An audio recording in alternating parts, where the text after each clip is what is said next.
I have greater concerns about the 6-week abortion ban. Tell me about that. I think if he made it clear that he's a states' rights person and that he's not looking to kind of pass a national law in this regard, I would be less concerned. Not everyone in their Twitter orbit agrees on his tactics, but these three do think Florida's new 6-week abortion ban is bad. I think that's dangerous. That's something that I cannot get behind, and I don't think that's going to bode well for his presidential campaign. I think that might be a real impediment to bringing in moderate women. So those are not libs. Those aren't like Bernie Sanders fans or whatever. Both of those women interviewed by CNN, as well as others, are already fans of Ron DeSantis. They are parents and mothers who want Ron DeSantis to be president. And even they are turned off by how radical he is on the topic of abortion. And this is a problem for Ron DeSantis. It should also be a problem for Donald Trump, since he's the guy that got Roe v. Wade absolutely destroyed. But somehow it's hurting Ron DeSantis more.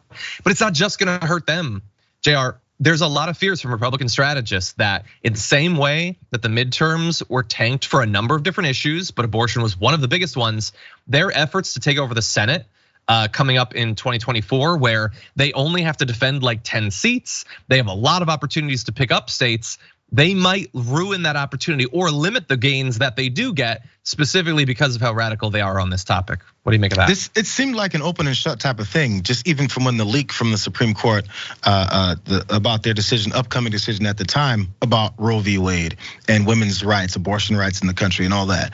Just when that came up, there was enough people going, oh, this is a killer for them, because we know the numbers. It's the thing, when you look at things like stats, numbers, the general opinion of the country about things, then you'll understand maybe where you land. Again, representatives of the constituents is what elected officials are, not dictators of policy and what people should want. Now, maybe they're trying to convince folks of it with maybe some kind of evidence backing it. But when you're just saying, this is what we're gonna do because this is what I like, this is what my belief system is, and F everything else that you have to say, that begins to be turning some people off, especially when it comes to something that across the board, across all political lines, there are people who absolutely utilize this healthcare service type of situation. And then you brush it off as some 20-something irresponsible girl, which by the way, she deserves it too. But once we're at the stage now where it's hate towards the people who are supposed to vote for you, you can't win that way. I don't know how they think this is gonna work. And actually the degree to which they didn't backpedal a bit or try to temper it in my mind, I was thinking, well, they must know something that I don't know, because this seems pretty straightforward. Maybe they're gonna have something about that I don't get. Maybe I'm missing something. But as we're seeing these dominoes continue to fall, and it looked like it's going this direction, I'm not sure what they expected to come from this outside of just complete and utter bullying. I guess they hope to have all three branches of government locked up, and then also, of course, have the Supreme Court making these rulings that they're making, and it's just ruled by, by force. That's their plan, and they haven't gotten there yet. We'll see. Yeah, look, the issue is they all seem to understand. Like, if you say a year out, our ability to take over the Senate is gonna be severely hurt by our position on abortion, you are admitting you understand that across many, many states, including red states, people don't agree with you.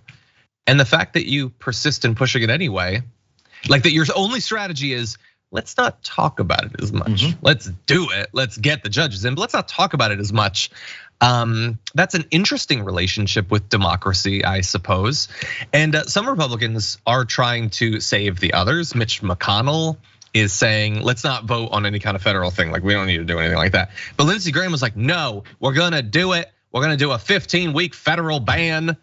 And you might think, well, but then aren't you saying you don't have any, like, you used to love states' rights. Now you don't care about states' rights. No. Lindsey Graham with his 15-week federal ban is allowing for some flexibility on the part of states. If they want to go more draconian, they can. They just can't be less. So it's interesting how freedom works in that particular case. But this is almost certainly going to hurt them in the presidential election as well as all these other elections.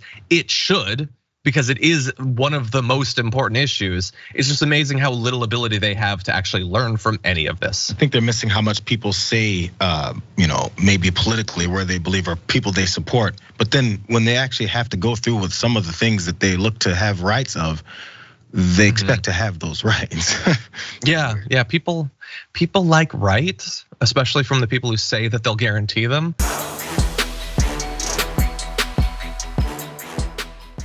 Check out the Damage Report podcast each day, wherever you get your podcasts, whether Pocket Casts or Stitcher or iTunes.